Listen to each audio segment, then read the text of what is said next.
Hello दोस्तों, आप सभी का हमारा चैनल खबर मंथन में स्वागत है। चलिए दोस्तों, झारखंड के 10 सबसे महत्वपूर्ण खबर पर हम नज़र डालते हैं। निजी स्कूलों में ट्यूशन फीस माफ़ नहीं करा सकी सरकार, देना होगा 2 माह का शुल्क। झारखंड सरकार ने प्राइवेट स्कूल के समक्ष घुटने टेक दिए हैं।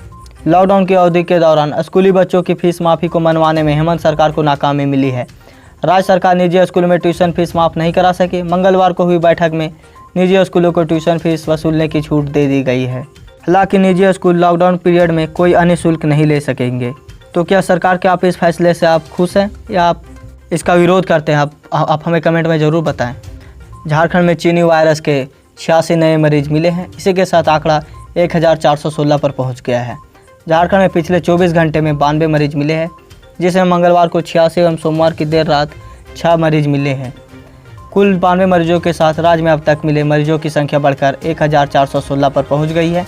मंगलवार को मिले मरीजों में सर्वाधिक 16 मरीज कोडरमा से मिले, जबकि गुमला और पश्चिमी सिंहभूम में 12-12, पूर्वी सिंहभूम और सिमडेगा से 8 और रामगढ़ से 7, चतरा 6, लातेहार में 5, सरायकेला और रांची से 3-3, लोहरदगा व खूंटी से 1 मरीज मिले हैं।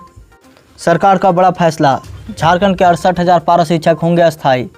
झारखंड से बड़ी खबर है, राज्य के 68,000 पारा शिक्षक अस्थायी होंगे। शिक्षा मंत्री जगन्नाथ महतो की अध्यक्षता में उच्च स्तरीय कमेटी की बैठक में इस बारे में सहमति बन गई है। इसके अप्रूवल के लिए जल्द ही प्रस्ताव कैबिनेट को भेजा जाएगा। अस्थायी होने के लिए टेट पास पारा शिक्षकों को कोई परीक्षा नहीं देनी होगी। वहीं अन्य पारा शिक्षकों को लेकर महाधिवक्ता से राय ली जाएगी कि उन्हें किस बेसिस पे अस्थायी किया जा सकेगा। प्रवासी मजदूरों को लेकर बड़ी अपडेट, रेलवे ने राज्यों से कहा 10 जून तक बता दे श्रमिक ट्रेन की मांग। 15 दिनों के भीतर प्रवासी मजदूरों को उनके गिरह वापस भेजने की सुप्रीम कोर्ट के आदेश के बाद रेलवे ने राज्यों से 10 जून तक श्रमिक स्पेशल ट्रेनों की मांग बताने को कहा है। सुप्रीम कोर्ट द्वारा केंद्र को अगले 15 दिनों में इस प्रक्रिया को पूरा करने का निर्देश दिए जाने के कुछ ही घंटों बाद रेलवे ने राज्य को पत्र लिखा। प्रवासियों को घर पहुंचाने के लिए रेलवे ने 10 जून तक राज्यों से श्रमिक स्पेशल ट्रेन की मांग प्रदान करने को कहा है। भारतीय रेलवे ने राज्य सरकार को सूचित किया है कि वह राज्य से मांग प्राप्त होने के बाद 24 घंटे के भीतर श्रमिक स्पेशल ट्रेन प्रदान कर सकेगा। चीनी संक्रमण के चलते स्कूल खुलने के बाद भी छात्रों के लिए अनिवार्य नहीं होगा उपस्थिति। चीनी संक्रमण के कारण उपजे माहौल में अभी स्कूलों को खुलने में वक्त लगेगा। तैयारी यह है भी कि स्कूल खुलने के बाद आने या ना आने को लेकर छात्रों और अभिभावकों की छूट दी गई है। एक विचार यह है कि सिर्फ ऐसे बच्चे या स्कूल बुलाया जाए जो संसाधनों के अभाव में ऑनलाइन पढ़ाई नहीं कर पा रहे, यानी उनके पास मोबाइल, इंटरनेट और टीवी की सुविधा नहीं है। चीनी संक्रमण के कारण ज़्यादातर अभिभावक अभी ऑनलाइन पढ़ाई के पक्ष में हैं। इस महीने आने वाली है किसानों के अकाउंट में 2,000 रुपये की किस्त। भारत सरकार देश के किसानों को मजबूत बनाने के लिए कृषि से जुड़ी कई बड़ी योजनाएं चला रही है। सरकार किसानों की आर्थिक स्थिति को सुधारने के लिए भी कई बड़ी आर्थिक योजनाएं चला रही है। इसी क्रम में केंद्र की मोदी सरकार ने प्रधानमंत्री किसान सम्मान निधि योजना को चला रही है। इससे किसानों को समय समय पर आर्थिक सहायता पहुँचाई जाती है। प्रधानमंत्री किसान सम्मान निधि अगली किस्त सरकार 1 अगस्त से किसानों के खाते में डालना शुरू करेगी। इस योजना से जुड़े किसानों को इसके तहत 2,000 रुपये की आर्थिक मदद दी जाएगी। 10 से 14 जून तक होगी बारिश, छाए रहेंगे बादल। रांची सहित आसपास के इलाकों में मंगलवार को आसमान में बादल छाए रह सकते हैं।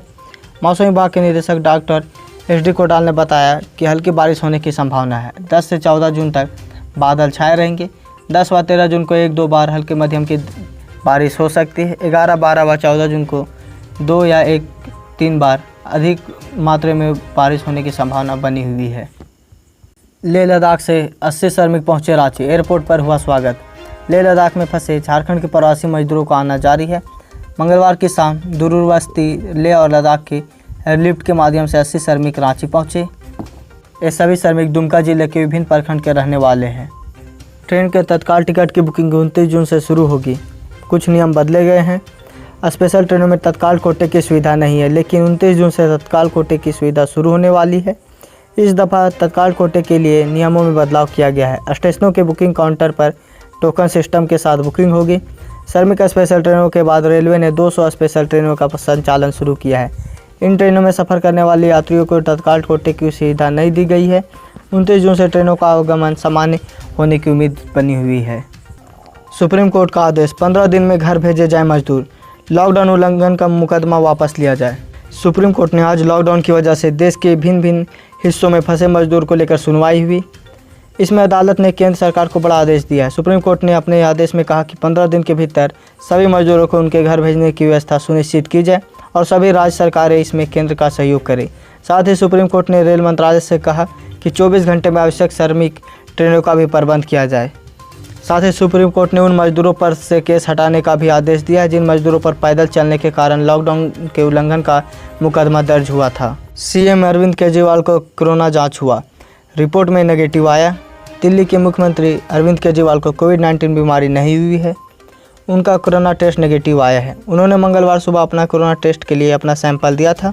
अब सैंपल की जांच रिपोर्ट आ चुकी है। एक अधिकारी ने इसकी जानकारी दी है। केजरीवाल कोविड-19 महामारी के कुछ लक्षण आने के बाद रविवार से ही आइसोलेशन में थे। उप मुख्यमंत्री मनोज सिसोदिया ने कहा कि मुख्यमंत्री अरविंद केजरीवाल की तबीयत ठीक नहीं है, उन्हें बुखार और गले में खराश है, इसलिए मुख्यमंत्री ने खुद को आइसोलेट कर लिया था। तो दोस्तों, आज के ताज़ा खबर बस इतना ही। अगर आप हमारे चैनल में नए हैं तो हमारे चैनल को सब्सक्राइब करें और बेल आइकन दबा दें ताकि जब भी हम वीडियो डालें नोटिफिकेशन आप तक पहुंच जाए। और साथ ही इस न्यूज़ को ज़्यादा से ज़्यादा लाइक करें और शेयर करें।